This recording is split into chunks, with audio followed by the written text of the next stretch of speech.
Assalamu alaikum wa rahmatullahi wa barakatuh. I greet you with the greetings of peace. May the peace and blessings of the Almighty be upon one and all. Bismillah walhamdulillah wa salatu wa salamu ala rasulillahi wa ala alihi wa ashabihi ajma'in. I commence in the name of the Almighty, the one who created us, the maker, nourisher, cherisher, sustainer, provider, protector, curer, the one in whose hands lies absolute control of every aspect of existence.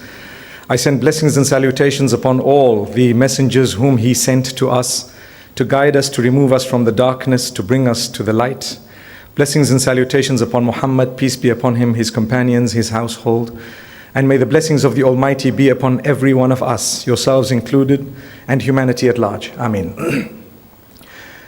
Dignitaries who are here this evening, members of the diplomatic corps, as well as the leaders of the religious denominations here in this beautiful city and country. Indeed, if you allow me to call you my brothers and sisters in humanity, for that is the link that we have that cannot be denied. My brothers and sisters, we know that every faith has seasons that encourage the followers to purify their relationship with the Maker and to fulfill the rights of the rest of not only mankind but the creatures of the same Maker. And Islam is no different. It's very unfortunate that what we're witnessing across the globe sometimes is not religious at all. It's something that religion does not condone, it does not teach. In fact, moments ago I was speaking to one of the guests here, and I was making mention of the importance of the role of the religious men and women who guide their followers. And I'm talking about myself as well. This role definitely is to calm those whose hearts happen to be bubbling with anything but calmness, and to guide them to become closer to their Maker, as well as to fulfill the rights of the creatures of the same Maker.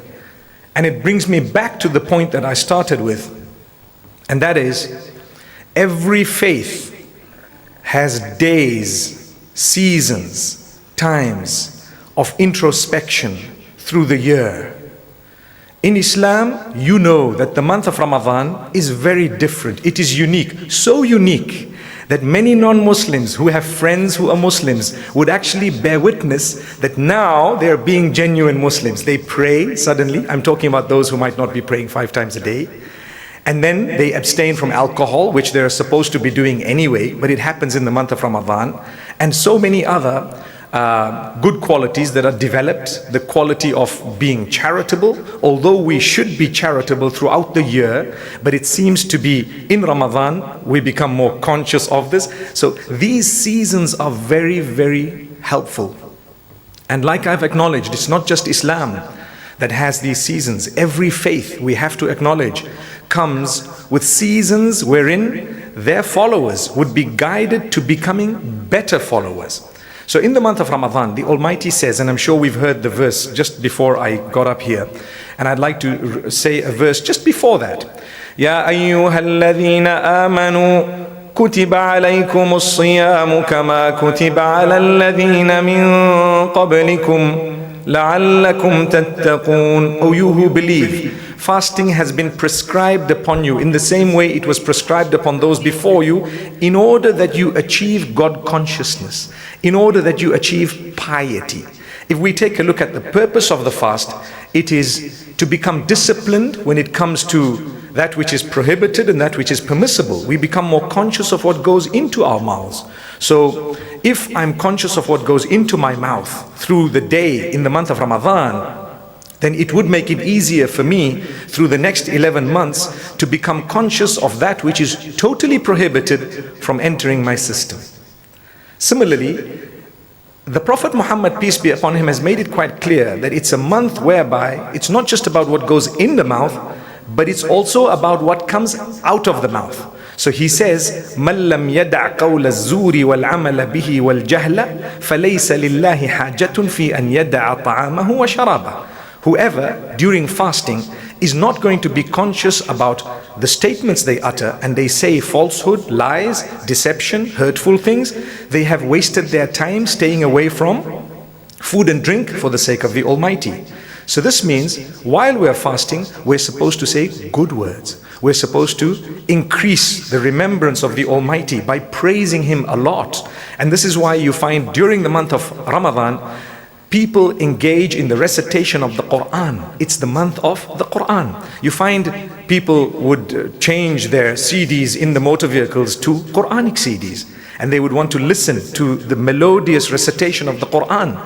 We teach them that it's not good enough to just listen to the Quranic recitation without understanding what exactly is being recited. And I call on one and all, myself included, and every one of us who's here, and humanity at large, to look into the scripture and not just to listen to its melody, but to see the deeper meanings and to get the correct interpretation from those with sound knowledge.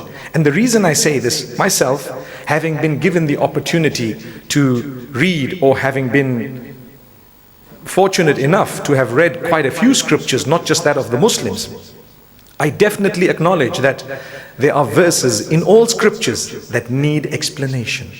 They are revealed in context. If this context is not understood, they can easily be taken out of it and they can be abused and misused. So therefore, we ask the men and women who have knowledge to take it upon themselves to reach out to the entire globe to explain to them how important it is for us to fulfill the relationships that we're meant to be having, not only with mankind, but even with the other creatures of the Almighty. And I want to cite an example.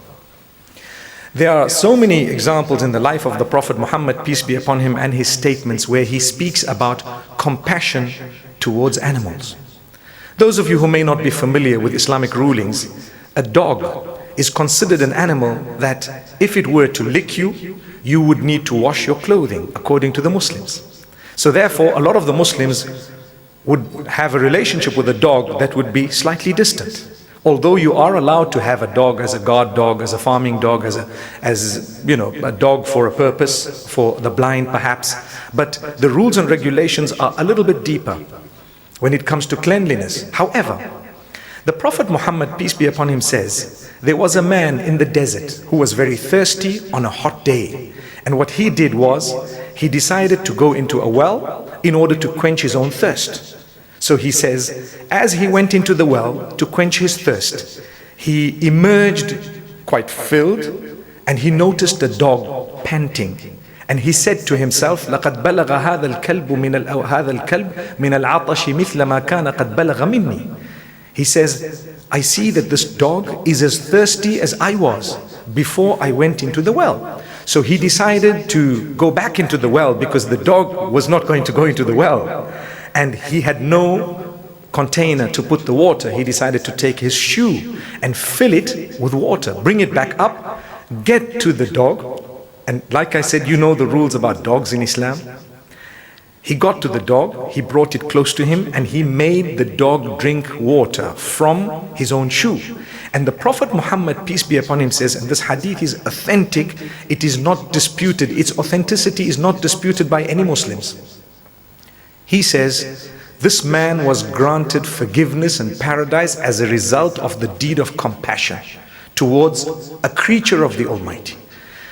I have been traveling the globe for many years. I've been to so many countries, and a lot of my colleagues have.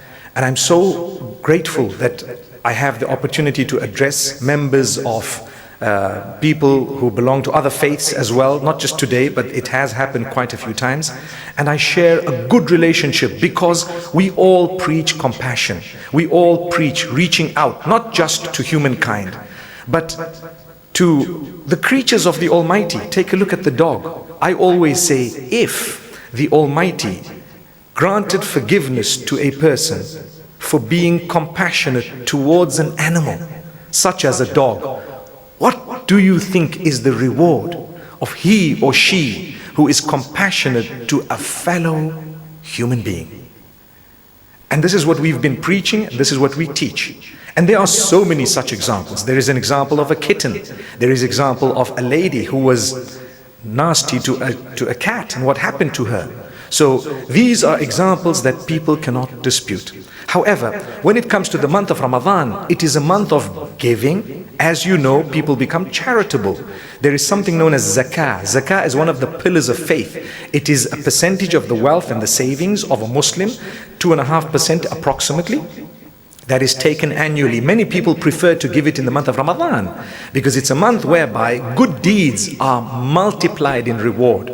So as they give it, they reach out to the poor. When I don't have food in my belly, because I'm staying away for the sake of the Almighty, not that I cannot afford it, I become more conscious of those who cannot afford it.